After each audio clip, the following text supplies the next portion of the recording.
jeg lige havnet direkte ned i fitness sammen med mig, og i dag der vil jeg tage jer igennem en lille træning, som er helt nyt for mig. Det er noget, som jeg har arbejdet på i forhold til at blive lanceret på lidt op af dem. Derfor skal jeg selvfølgelig også teste de her træninger af, og skal prøve, om der er noget, der fungerer eller kan laves bedre osv.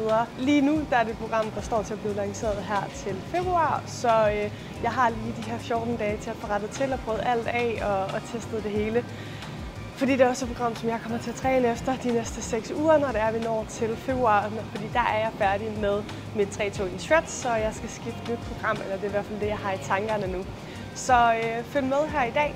Vi starter med lige at få opvarmet 10 minutter på cyklen, og bagefter så skal vi så ud og sætte træningen op. Og det er også sagt noget helt nyt, fordi det her det kommer til at være sådan lidt en hybrid træning med noget funktionelt, noget cardio. Der kommer også til at være en del fokus på booty og så videre, og i dag har vi altså en del cardio, samtidig med at vi selvfølgelig også har den godt blandet op sammen med styrke, så det bliver sådan lidt a la en workout, vi kører i dag. Så følg med. Okay, så fik jeg varmet op, og nu skal jeg sådan set bare i gang med træningen, og det er sådan en circuit, hvor det er, at man kører igennem nogle forskellige øvelser, uden ret meget pause, og så er der 3 runder i alt, så det vil sige, at selve træningen kommer nok til at vare omkring 25 minutter max. Så er der noget mavetræning efterfølgende, men det er separat, så lige nu så skal jeg bare have sat op.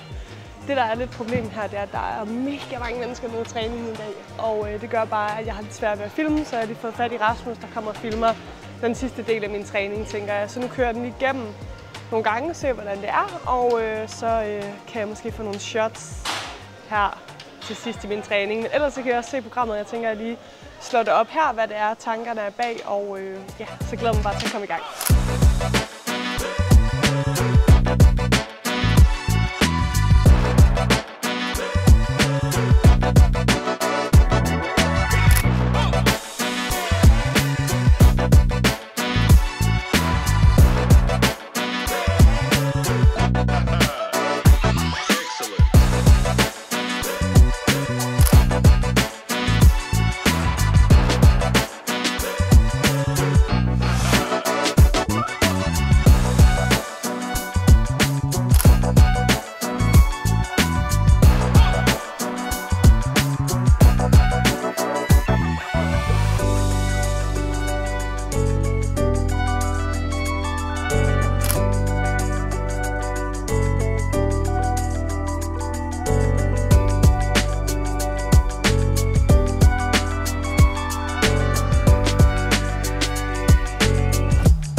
Det er virkelig, virkelig hårdt.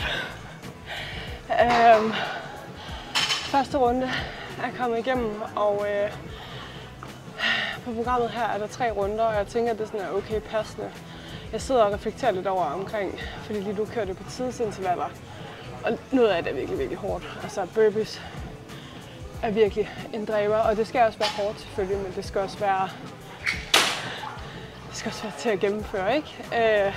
Så det er sådan nogle tanker, som de skal i stedet for tidsintervaller, så måske lave reps, for ligesom at gøre det nemmere. Også når det er, man tager det på appen, kan man jo selvfølgelig også kører tidsintervallerne i baggrunden, når man har appen åben. Så der er det nemt nok, men lige nu når jeg filmer og så videre, så fungerer det ikke så godt, så skal jeg have Tabata timer åben, men det kan man selvfølgelig også godt, hvis det er, man laver det på den måde. Men det er min tanke indtil videre, og ellers så synes jeg, det er meget nice, man kommer igennem det hele, det er hårdt indtil videre. Få pulsen op, og det er sådan set også det, der er meningen med selve træning, det er, at man skal blive udfordret på særlig ens puls og også ens styrke, fordi vi kører relativt, nu når det er tidsintervaller, så kører vi relativt mange reps, og der skal jeg også lige have fundet, for eksempel min shoulder press, der skal jeg have fundet en vægt, der matcher til, at jeg kan køre de her tidsintervaller, så der jeg ikke dør ud allerede efter 20 sekunder. Og det gør jeg lige nu med en stang på 20 kilo i hvert fald. Det skal jeg lige have funderet lidt over, hvordan jeg lige skal inkorporere det ordentligt i programmet, så det også fungerer for andre, der prøver det af.